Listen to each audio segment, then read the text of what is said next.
There was a day I was sleeping and he came back with a lady. He was sleeping with her with me on December. Jeez. He was making love to her with me on December. There was a statement my dad made. Okay. He said, if I see you on the road, I cannot talk to you because I cannot maintain your status. He now said, if you get me angry, you will suffer as collateral damage. And I said, what do you want? He said, sex. I said, I do want to. This is me 4 days after pregnancy, after birth operation. I was alone in the house. There was no light and I couldn't on gel and I was a baby. And he was not around. I called him. He said he couldn't come back. He can't come back that night.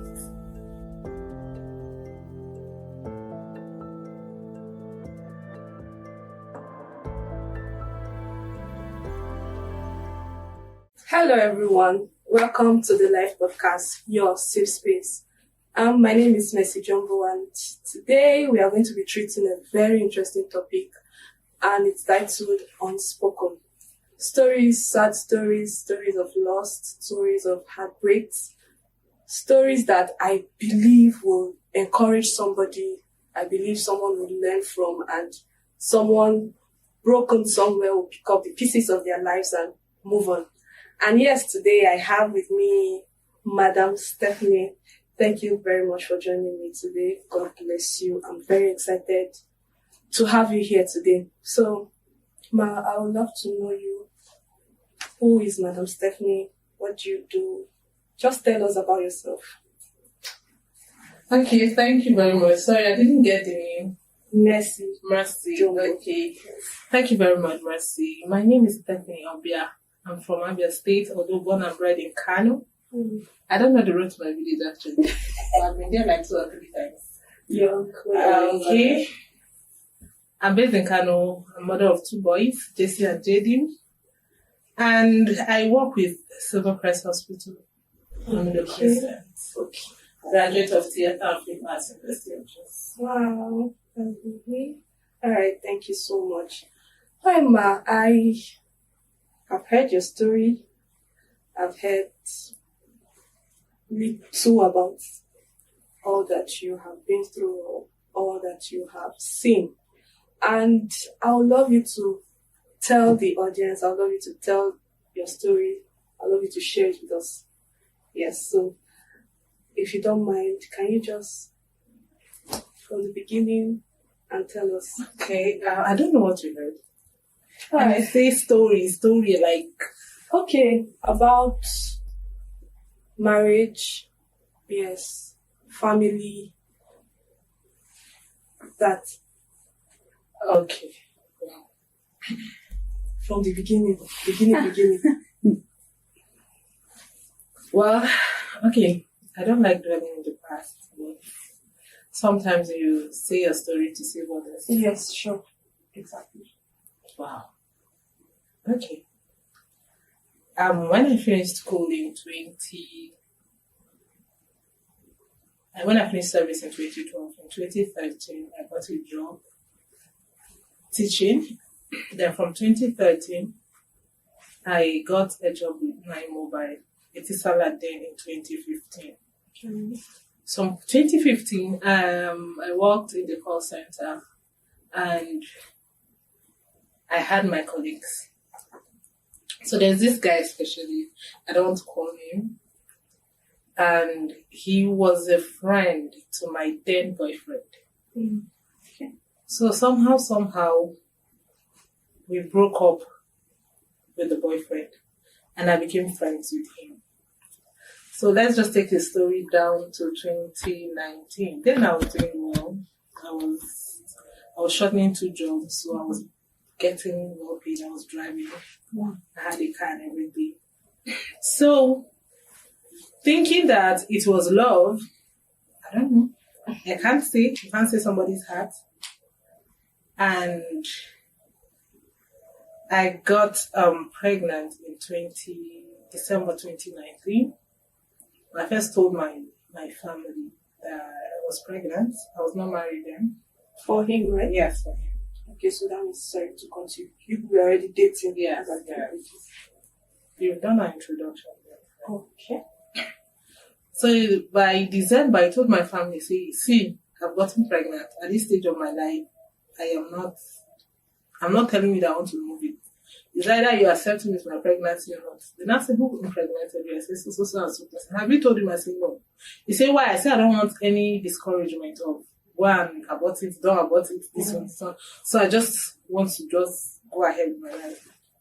Then I said, I should tell him first. I said the reaction. So lo and behold, I told him I was pregnant. And he like, okay.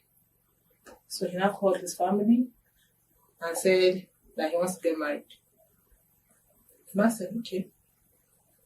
Even though I had seen the red flags, he drinks, he womanizes, or they say there's a stage in your life when you see everybody in your life getting married, there's many you. So you just tend to get hold of anybody that is available at that moment. Yeah. So when he proposed the marriage, I was like, okay. So, sorry, were you pressured? Like, were you getting pressures from maybe family, friends, or so it's just you thinking that time is no longer on your side and you just have to get married? Not really pressured. There was a statement my dad made. Okay. He said, if I see you on the road, I cannot talk to you because I cannot maintain your status at that moment. Mm-hmm. So if you continue with this status, you'll find it hard for a man to talk to you. I can't do it. Yes. So I was like, okay. So when I saw this guy, maybe he has been my colleague since May 2015. This is 2019. I've known him for like almost 5 years. And like, okay, this is somebody that knows me from when I didn't have anything to when I have. Okay, he knows me to some extent. So I agreed.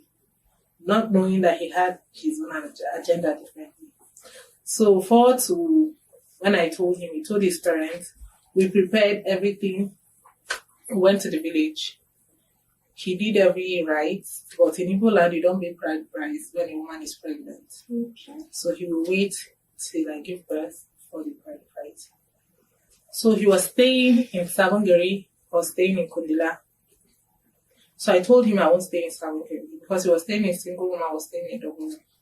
So I told him I'm not staying in Savangeri. He will have to stay with me. He now said no. So from that 2019 and everything, when we were married, the marriage happened in January 2020. So we were staying separately. I was staying in my house, he was staying in his house. So most times when I close from work, I go and meet him and stuff. That was how we were till February when my father came. That was a first red flag I saw, but I didn't pay attention. My father came and I told him my dad is around.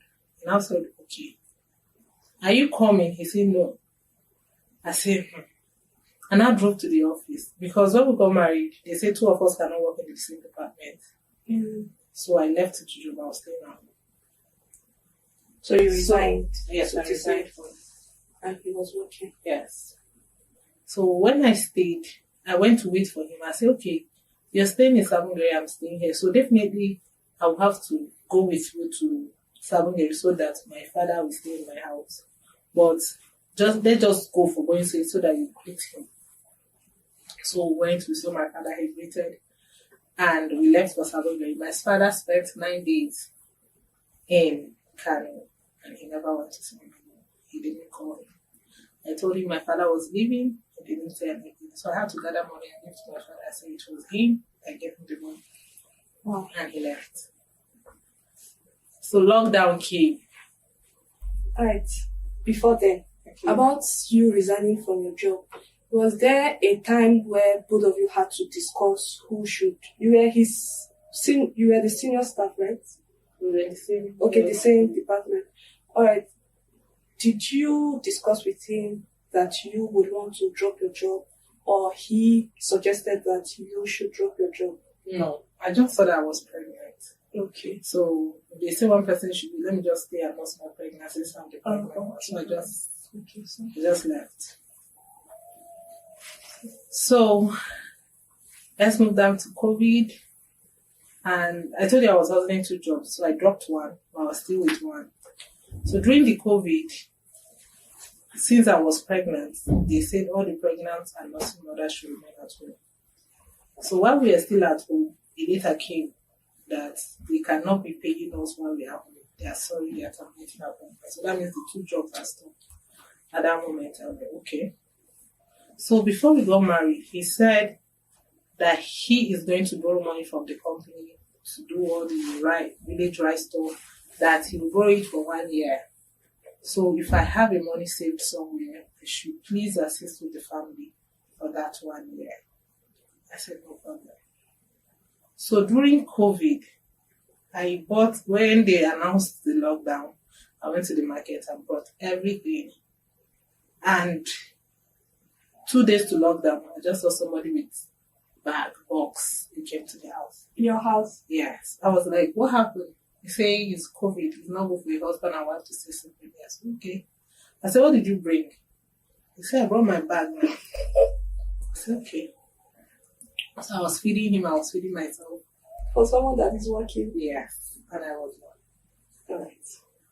So that's how we stayed. I was using my savings till then when the lockdown was like, there was a break, you can go out to the internet. But since he works in a call center, he goes to work every day. He works since it's essential workers.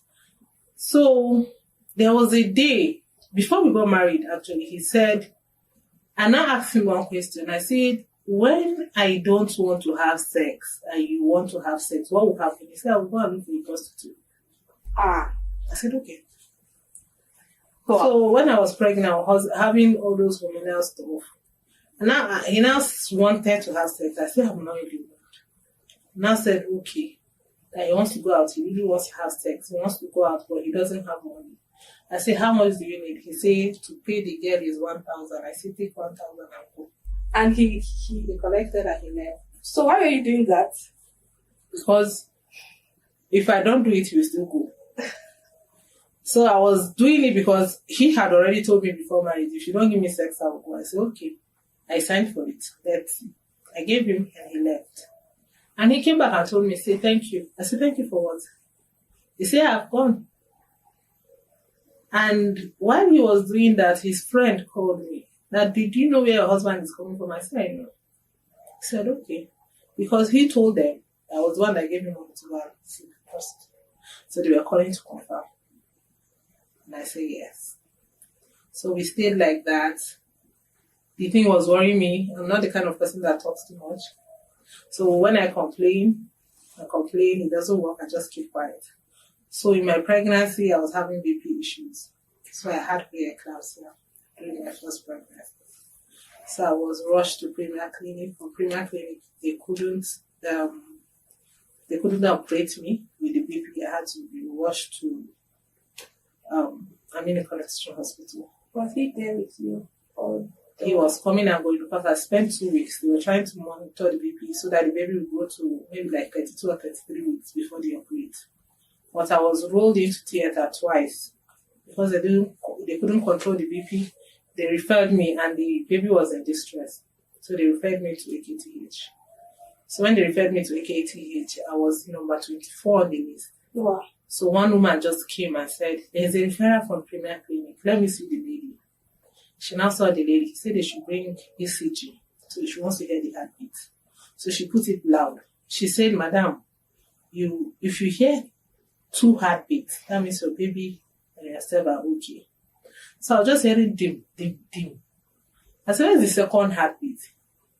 She said I should listen again. So my heartbeat was dim, dim. The baby was like dim. After some time, it was dim. She now lowered it. I said, what's the issue? She said, nothing. Now asked, what number is she 24? He said, Russia, open the theater now. We're operating now. Yeah. They now called. They say it's a 50-50 case. Who do they say, baby or mother? I said, just save anybody you want to save. Use your discretion. They now called. They say, you have to call somebody. I said, let me give this man's number now. You now say, save the baby. Me, I'll go and die for nothing. Let me call my father. They now called my father. My father said, save the mother. She can still have baby somewhere else. So we were rolled into theater. And lo and behold, my son Jima fine has 32 weeks. He was not intubated. He was nothing. and my BP. I spent like 5 days. I paid hospital bill With your money. with my money. Okay. So on the day of discharge, I paid the bill because I've already been discharged. They discharged me in the morning. I called him. I paid the bills, and thinking that when he come and I tell him, he will give me the money and I will hold it. But they were doing all the process of gathering everything together. The friend he came with now said that he wants to go and close his shop in Sabongeri. He cannot wait because it's already past 6. Sorry. It's already past 6. So he left.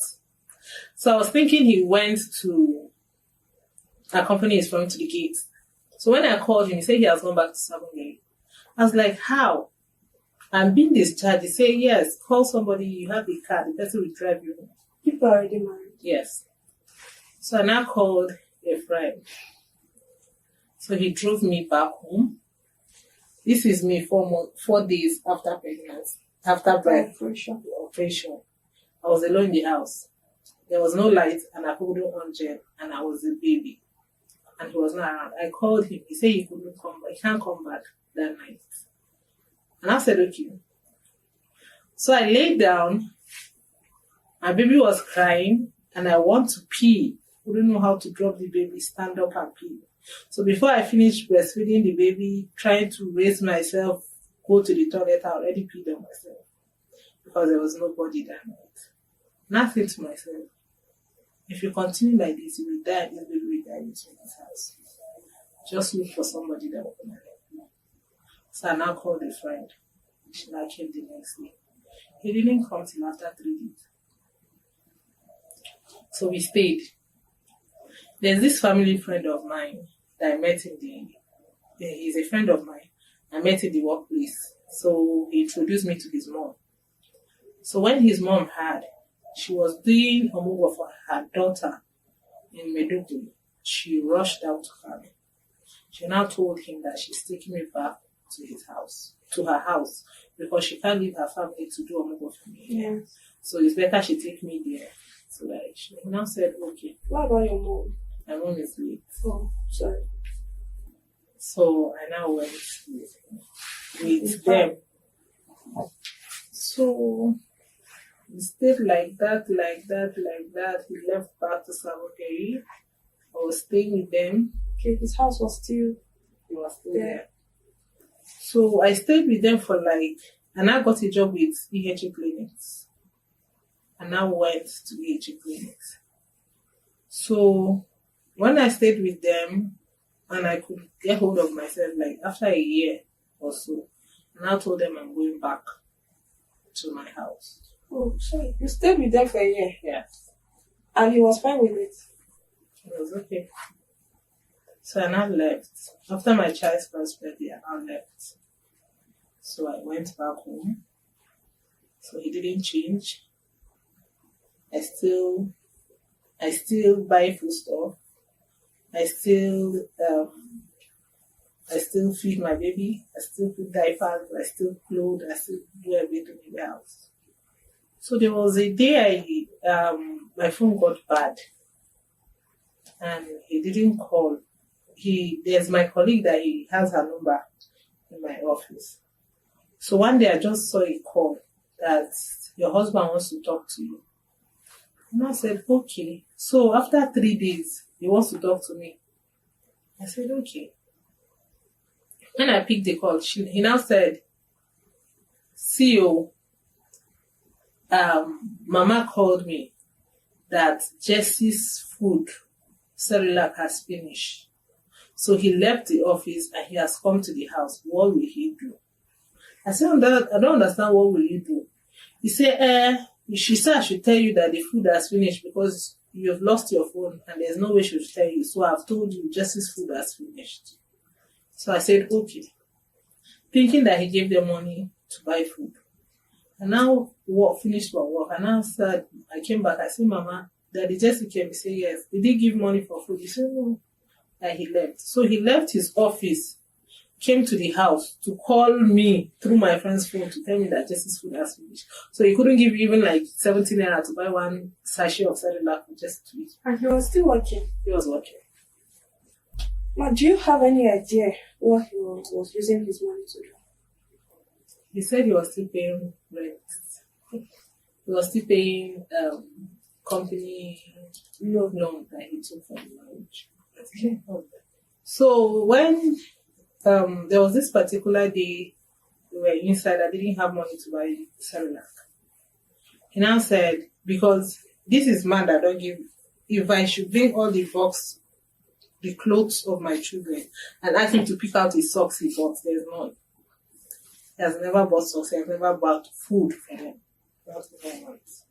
So when I told him that this boy's food is finished, I just need 17 naira to buy a sachet of cellular. I will look for where we get money. But since he's crying, let me just buy it for now. He said what he has in his hand is like 300 naira. He wants to go to Selman and come back. I was like, okay. Since he came to stay with me, he goes to Selman every day. So I'm very sure he doesn't drive to Selman. Yes. He goes and he must drink his Selman before he comes back. I said, okay. I didn't say anything. I went. The trader guy knows me, so I told him I would pay him later. I collected the making my fed myself and I kept quiet. So when I discovered that I had history of my mom died of hypertension, so I knew I'm not going to be like, I'm not dying.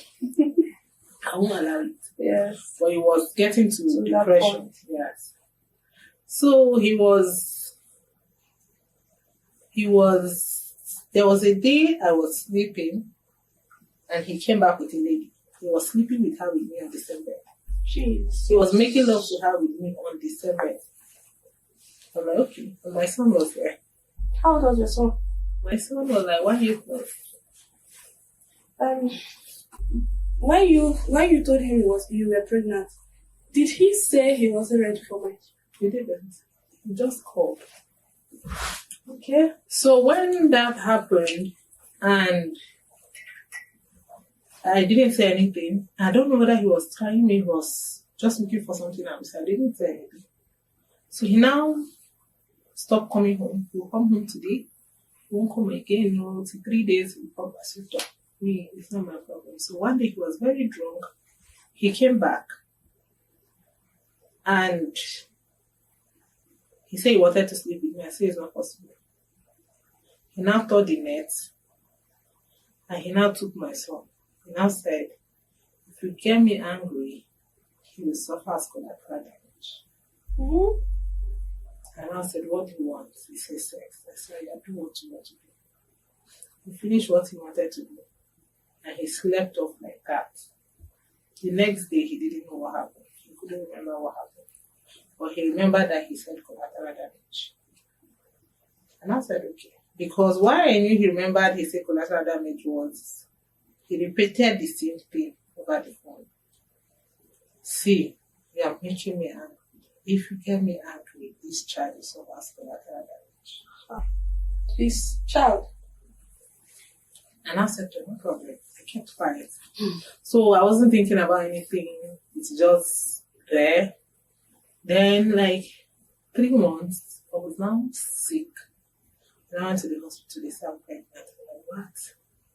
Because my dad has already said, my siblings, stop this baby. And that's like, I will find a way to bring you out. Just stop. So he was now rushing to pay bride price. I said, wait first. Because if you pay bride price, my father will never allow me to leave this man. Because if he eats that bride price, it's do or die affair. So just hold on. Let's recover first. Okay, so as of then, he hadn't paid. He had not paid bride price. So my father said, why are you not allowing him to pay bride price? I said, I'm still thinking. He said, okay. So I was pregnant and I didn't tell anybody I was pregnant in my family. But somehow they got to me. And they were like, they hear word. This man, see what they do, see all what they face to, they still go carry them. I couldn't tell them it was real.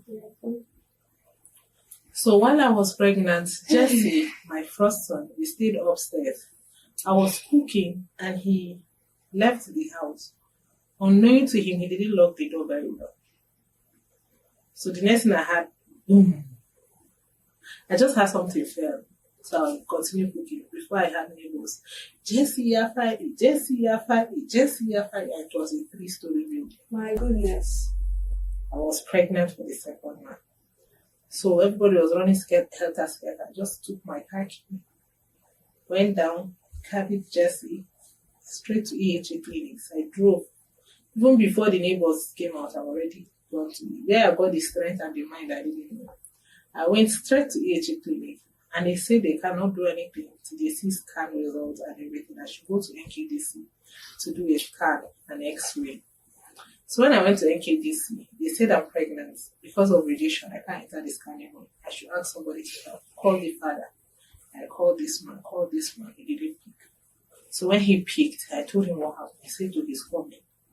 We waited 30 minutes, 1 hour. This is Ahmad's vendor. This is NKDC. Out of Akowe. This is NKDC. We are not here. Not saying he cannot make it, that they did not give him permission in the office. For your son? And I was crying. One man asked me what happened. I said my son fell. I need an X-ray, but I don't know who to help me because I am pregnant. He now said, where's your son? I said, look at him and hold him. He now said, he's taking the boy to the X-ray. So he went. They did the X-ray. I took the film back to the EHA clinic, and lo and behold, nothing happened. He was fine. He didn't come home after 3 days. And he knew.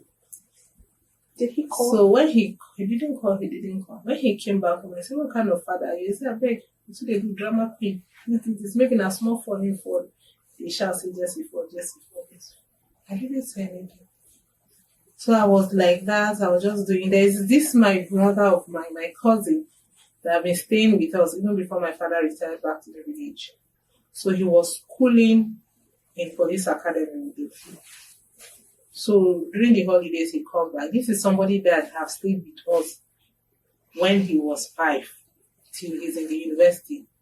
So he now said, if this boy will continue staying with you, I will not buy food in the house. And my man, I was like, which food set can you buy? If you see him buy, because I got tired of buying food in bulk. So I'll just buy the one who will eat for that moment and it's all. So the day I don't eat, or maybe the day I don't feel like eating, I'll go outside and eat and there will be no food. So we just go and buy the one and we eat. He will cook and we eat. I said, no problem. Don't buy. And he didn't buy. He stopped eating at home. If there's no food, if he goes to the kitchen and there's no food, he goes out to eat. And I said, there's no how this boy will just come for holiday. I'll not tell him to go to the east. Then maybe it's 2 weeks or 3 weeks holiday. Then after 3 weeks, we'll come back. This boy that I've been staying, even before I got married to you, I was staying with him. Even during his secondary school, it's not possible. And I said, I should have chosen him over him. I'm not saying anything. His family members, I don't have his phone number. Anytime they call through his line and I wait. So fast forward to 2022. Alright, concerning his family members, is there any time you actually maybe complained to them? Were they supporting their son? As at that time, nothing. I didn't say anything to them because I didn't have their phone numbers. He didn't give you access to them? Yes. The one I had is his younger brothers. And there's no how to complain to his younger brothers. So what I did is I asked the younger brother to send me the elder brother's number. But I didn't want to complain then. I wanted to see where this will all go. So fast forward to when they fixed, because it was before 2 years. It was before 2 years of giving birth to Jesse, and it was through CS that I took it for JD. So the weight of JD was already on this car. So I couldn't carry the baby till term. So they scheduled for CS. So and in EHA clinics, because I've not stayed up to a year, they couldn't cover all the bills. So they had to have. So what they told me is, okay, this bill, we will not move it. We will not ask you to pay. It's just that we'll be moving it from your salary bit by bit. And I said, okay. So I love for at the end of what I was earning was less than 50,000 the 2 kids. And it's past 1 year, and I don't know whether he's still going or not. out. I didn't say anything. So I did everything on that bed with my mommy again. So I was not getting depressed. It was not affecting my mental health. I was not giving my best at work again. I was always getting marked down. So what now happened is, the one that brought the straws back was when Jesse woke up at night. We were sleeping. He now woke up at night. I don't know whether he was hungry or not. He woke up at night and he went and started eating soup. He opened the toilet and started eating soup. He was just eating soup. And the soup was not sugar soup. It was my soup. So when I heard, I woke up. And I saw he was foaming white. I now called him. I now opened his room and checked that he didn't come out. I now called him. I called him. He didn't pick. So I now called the ambulance. I now rushed Jesse to the hospital. They put a drip on him that removed the fluid, and they did test and discovered everything was fine. And I brought him back home. And he came back. He didn't ask. I told him. But the after effect was he was purging and vomiting. But they say it happens because the poison will have to leave his body one way or the other. So I saw him weak. Somebody that normally walks, he saw him weak. He didn't say anything. He took his bath, changed his dress, and left. So my BP got high one day in the office. And I was admitted. And what happened was he brought the kids to me in the hospital and he left. He couldn't stay with them at home. I was having BP issue. I needed sleep. He brought 2 children for me. And then Mama had already gone for this removal of the adult type of the sleep. So there was nowhere for food. That's why I stayed for like 2 days in the hospital with them. I was ordering food. And I told them they had to discharge me because I can't continue keeping these children in danger like this. So during one of the days in the hospital, they now asked him to go and get me food. He now went. He now called me that he did not see food. He saw these Hausa people girl that they are selling on the street. Should he buy? I said no. That I want to eat Chicken Republic. He should go to Chicken Republic. He said, what do I want to buy in Chicken Republic? I said, chips. He went to Chicken Republic. He bought chips of 900 naira. No chicken, nothing. Just the plain chips that he bought. And he was complaining. It is small thing, 900 naira. My brother then had already come back from Udi. So he was angry. I told him not to do anything. He said, this marriage is not by force. So what really now happened is my family member now said, see, if you don't leave this marriage, don't call us again. Because the financial strain was not too much. So I was always calling them for support. There's no how you be married and your husband is working. Yes. And you're calling us for support. Yes. So if it's either you leave the marriage, we know we are supporting only you and your kids. Because we cannot be supporting your husband while your husband is still working. And I stopped calling them because they had already given me an ultimatum. So fast forward to the day when his phone rang and I picked the call. And she said, around 12 a.m. The noise was too much. And I picked the call. She now said, see you. I said, I want to talk. I said, I give Emmanuel a phone. I want to talk to him. I said, his wife. I said, I heard, so what? I better give him. I want to talk to him. You frustrated old fool. I said, okay. I said, got him to that. I gave him the phone. He left the room. He was gisting and everything. I said, she called me frustrated old fool. He said, it's not possible. That lady cannot call me old fool. She cannot call me frustrated. So I now sat down. I looked at my life. I said, your mom died at 44 because of BP. If you continue like this, you will die. And if you die, these children will suffer. Because if their father was a responsible person, like, okay, you die and leave them in this care, he will suffer. And I said, okay. And I told him, I cannot do it. this marriage again. And I said, why? I said, no, I cannot. Let's just separate. I've told my father and everything. Thank God we've not paid price. So we can go separate ways. He now said, okay. The house rent we were sharing is 50-50. So he called. When I didn't say I wanted to separate, I waited till I know the month that the house rent will finish. And I told my siblings that this house rent is finishing. I want to renew the house rent with my money. Mm-hmm. Then I said, okay, how much is the house rent? I told them. They sent the money. And I called the landlady and I sent her the money.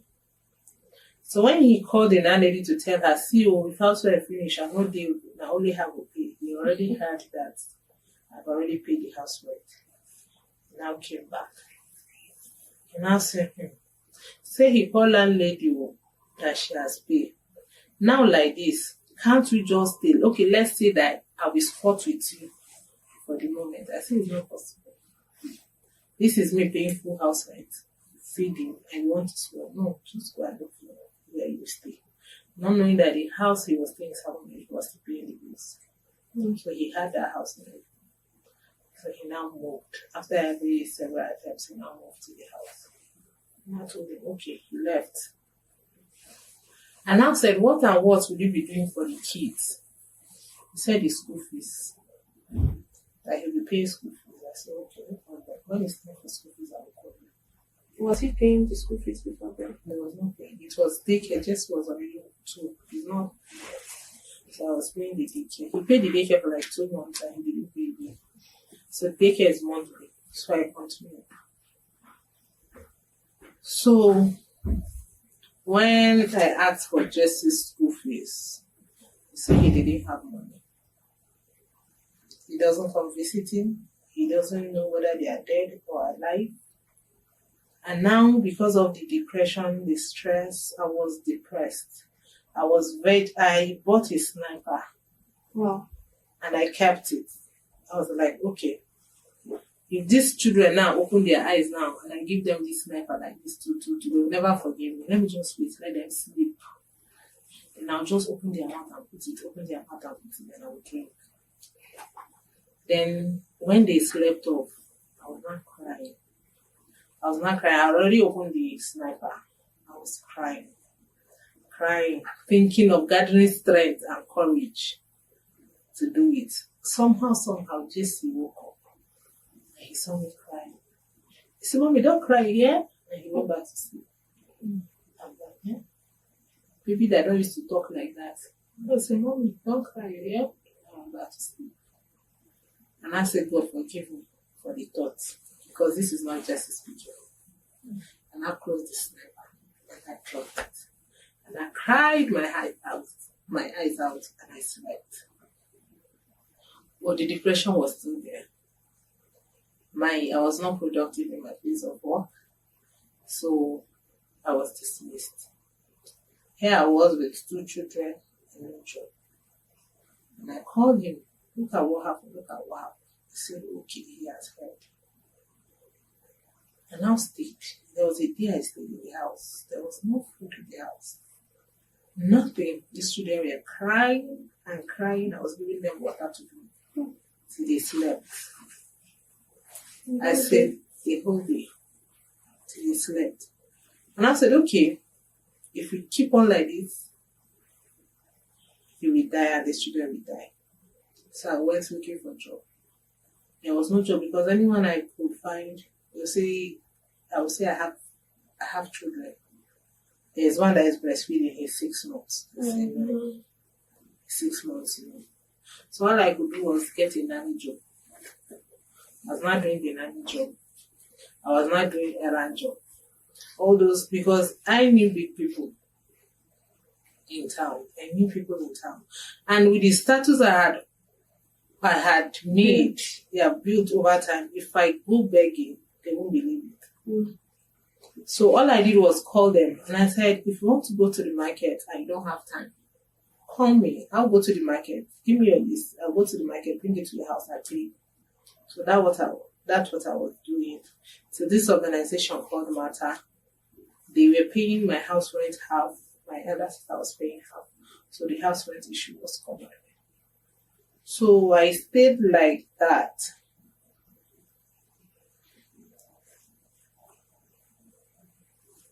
Till that my mom couldn't take it. The mama couldn't take it anymore. She called him and said, "Won't you come and see your children?" He said he will come.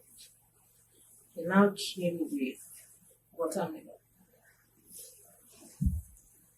When he came with watermelon, Mama said, "What is this?" He said he brought watermelon for the children. When he came, Jesse was now shouting, "Juice, juice, juice." And I said, "Okay, let him go and buy juice." He now went to buy there's this blue, what is it called? Fresh shoe. He went to buy one fresh shoe that they should share for the two of them. Mama told me, I said, "What will you do?" She can buy to us. She now gave them. So when school fees reached, I had to take myself to court to tell them that, see, I don't want this man to have hold on these children again. Because now I don't have job. He can come to the court and say, "There's no way I'm taking care of them." That's why I didn't want to ask him for money. That he wants to take them. And Mama said, "If we take these children now, where will you take them to?" He said, "His mother in the village, we're going to keep them there." Wow. Mother that I don't know, I've never seen his mother. The last time he saw his mother was 2018. Ha.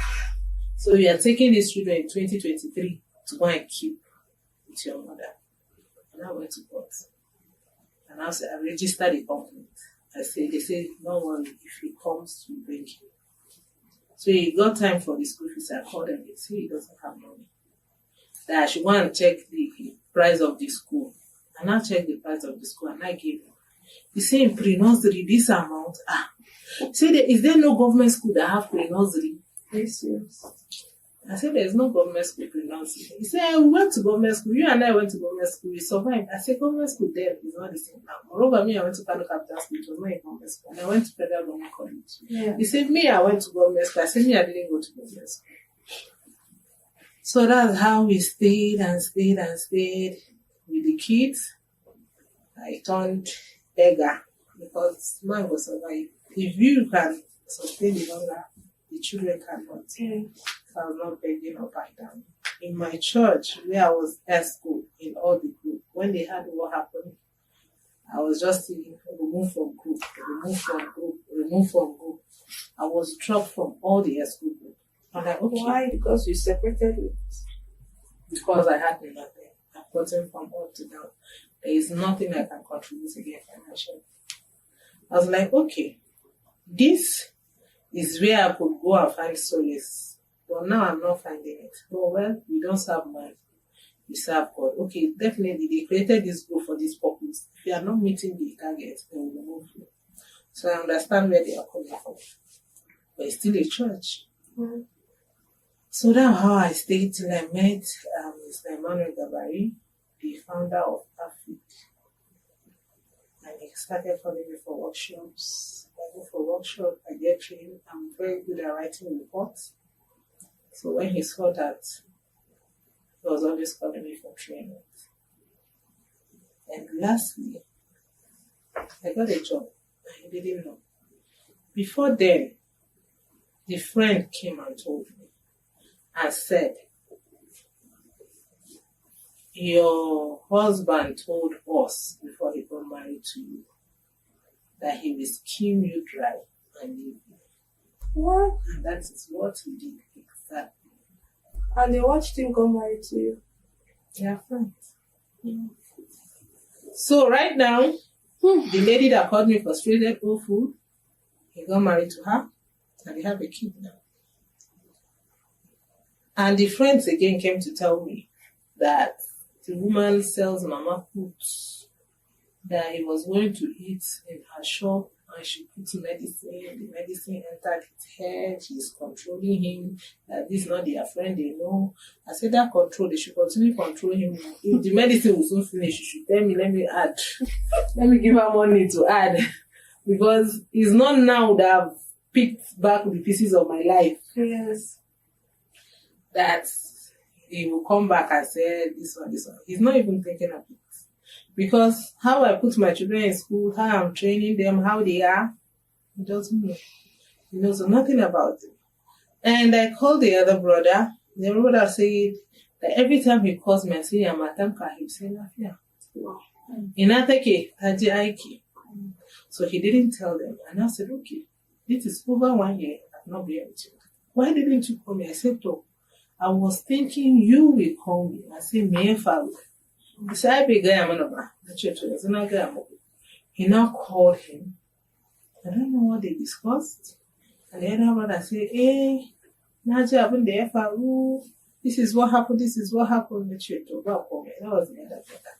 So my pain is, he called you people again that he wants to get married. Nobody called me. Nobody's asked me, you people gather again and went to marry. I don't know what happened to the one that he married. That he married early. Nobody called me to know why I married. What he told you, okay, so me, I don't have a say in my own side of stories. Only what he told you people. And I said, okay, what if I had relay all my stories to them? Definitely, they will know who to side. Yes. And he's a family full of military men. He's the only civilian of 9 brothers. The father is ex-soldier. Where will I start from? I don't fight. So this is it. Right now, he doesn't know I'm working. He never knew I'm working. If you ask him, yeah, Mama suggests, so he has fulfilled the purpose of yeah. He has. So you both separated 2023. Oh, separated 2022. So the marriage lasted for 2 years. 2 years, right? 1 year. 1 year plus. So he got married to you with evil intentions. Wow, that's a lot. So, okay. This is where, right now, how are you coping? Like, have you moved on? It's still bothering you? Not bothering me at all. No, that's why I said I will not die giving my mother. Yes. I will have to learn from her mistake. Because marriage, they say, is not a bed of roses. Yes, true. She was trying to fight for her marriage. I don't know what happened. I was very small. I was 9. But I knew somehow, we were in the village with her. My father was in town. He was not always coming to visit. She had baby issues. Even though and now I believe that it was a hemorrhage, it was not evil spirit. Because if you have BP, BP makes your brain swell and blood clots. Yes. So the moment you fall, the blood will leak out and you start blocking and you'll be gasping for air. And you find it difficult to breathe. You start falling out white things and you have partial stroke from there. So that was exactly what happened to me. So people were like, because she's spiritual, her spiritual. So when I read, this is BP.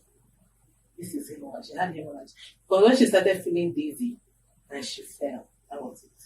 So that fell, she fell. If somebody had held her, she wouldn't have hit the head on the ground. So when she hit that head with the force of the head, so she was eternally bleeding. That was in 1996. So medically, and we're in the village, which hospital, we know what to do there. So we believe men is men everywhere. So she had her own share of marriage stuff. So I said no. And I'm not the kind of person that holds things to heart. When I move on, I move on. So at least I didn't lose. So I had JC and JD. Yeah, you did. And they are doing well. Very well. Very cute. That's great. Very happy. Oh, that's a lot. I have a question. So, what is your advice now after seeing all this stuff? Anybody you see getting married now or wanting to get married now, young lady, what would you advise? But the young lady, Yes. if you see a red flag, it's a red flag. It doesn't end. Yes. And we cannot change men. I was thinking of the changing. One adult can never be changed if he doesn't want to change. There's nothing you can do to change him. So if there's a red flag from the beginning and you think you can change it, you'll never. And don't allow pressure, peer pressure to push you or family. My younger ones got married before me.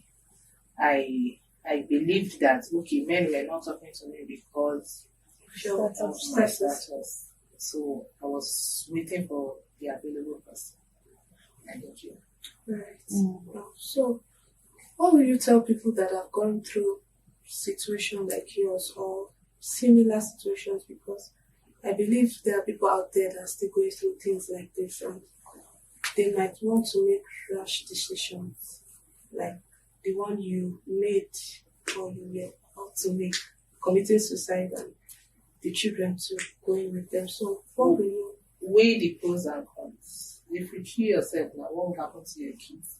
Have kids. If you kill yourself and kill your kids, what did you gain? You've suffered in heaven, on earth. You go to heaven too, and then you go to hell and you still suffer. And you've killed innocent souls with you. So whatever it is that you're going through, just give it time. Time heals all. Yeah, and also from your story, I believe there is nothing that we can't move out of. You can move on. Some people don't get to move out. It's just the mindset. Yes, so that's true. But if you can do it, I believe Everybody can. yes, everybody can do it. It's just the mind. And listening to this, everyone should know that you can move. You don't have to stay there. You don't have to think that that is the end of your life. You can always move on. There is always a life out there. Don't listen to advice when it comes to that. Just think of yourself. Because if I listened to advice, I was an ESCO in church. I was a mentor to young girls. I was a leader. I've never been in a place where I don't lead. No matter how hard I tried to hide myself, something else brings me out to lead. So I was now thinking, if I leave my marriage, if this thing happened, what will happen to me in church? What will happen? I was just trying to. Alright, so thank you so much for sharing your story with us and with those out there. It's actually an inspiring one to see that you can share this story and you went through this situation and you are up strong. Even if I believe the Lord is still helping you. Yes. So, as she said, young ladies, young men too, when you see red flag, please know that it is red flag. It's not grey, white and black. It's not burgundy. It's red. If it's red, it's pepper red. Yes. Please run away when you see red flag. And don't be under pressure. It's better not to be married than to run out of it. Alright? At the end, you will now still be single again. So please, don't be pressured by anyone. Don't be. And when you find yourself in a situation where you know that if you don't run, you will die, please run. Alright, people will talk. If you die, they will stop. They will say, you would have just said something, you would have run, you would have told us, would have helped. Sharon, run first, please, so that you will not die. Alright, for the sake of those that love you, for the sake of maybe your parents, for the sake of your children, save yourself for them. There are people that need you alive. So, what will people say? People will always say something good, bad. You just have to stay alive. So please, avoid or shut your ears to what people will say. And as she said, for the body of Christ, please let's do well to check up on one another. It is very important. Yes, it is very important. Let's check up on one another. When we don't see a brethren in church, please let's do well to check up on the person. Alright, and I believe that you have been blessed, you have learned, you have been encouraged, you have been inspired. Thank you so much, Madam Stephanie. God bless you. Thank you so much. Alright, we have come to the end of today's episode. Thank you so much for staying tuned. If you have not subscribed to our channels, please do well to subscribe to our channel. Don't just watch, subscribe, share, like, comment. God bless you. See you in our next episode. Bye.